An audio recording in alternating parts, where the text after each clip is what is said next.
Closing out chapter 2, I'll read verses 28 through 32. It will come about after this that I will pour out my spirit on all mankind, and your sons and daughters will prophesy.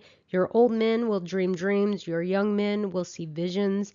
Even on the male and female servants I will pour out my spirit in those days. I will display wonders in the sky and on earth, blood, fire, and columns of smoke. The sun will be turned into darkness and the moon into blood before the great and awesome day of the Lord comes. And it will come about that whoever calls on the name of the Lord will be delivered. For on Mount Zion and in Jerusalem there will be those who escape, as the Lord has said, even among the survivors whom the Lord calls. Now, this section might be familiar to you if you've read Acts chapter 2. Peter quotes this passage from Joel at Pentecost. Now, Pentecost was traditionally seen as the day Moses received the law.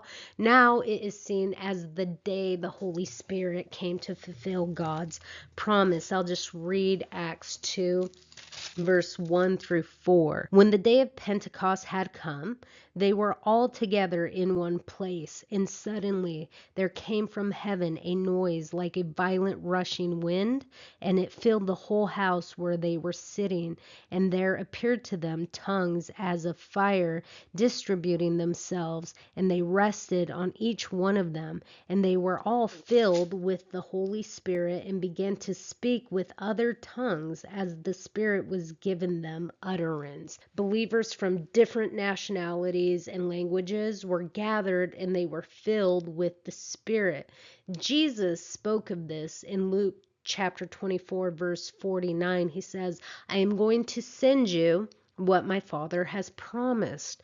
The promise that Jesus is talking about is what we're reading here in Joel verses 28 and 29, the promise of the Spirit. Peter recognized it as well in Acts chapter 2.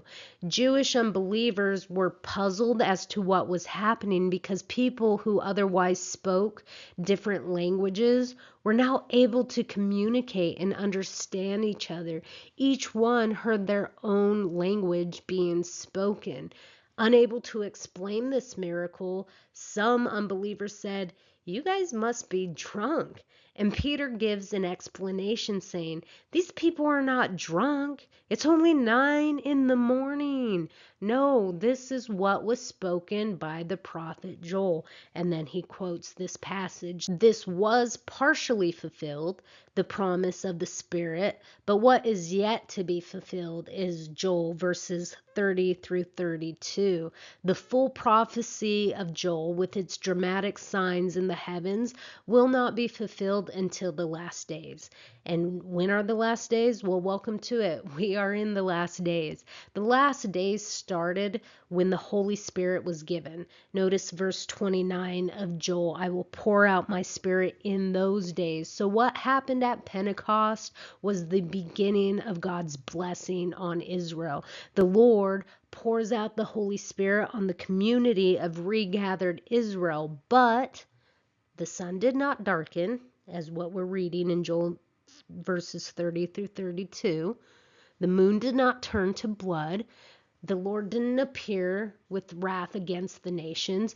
Peter knew well that the day of the Lord had not come yet. 2 Peter chapter 3 verse 10.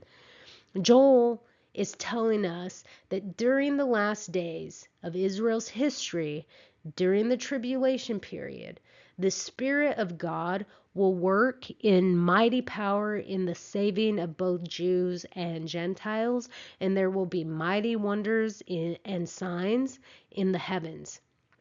Joel saw the climax, the end point, the end times. Peter saw the onset. This is the beginning, the first stage. So Peter points out what happened at Pentecost was the starting of Joel. That Spirit being given, and we know it's going to be given until the day of the Lord starts, which is what we read in verses 30 through 32.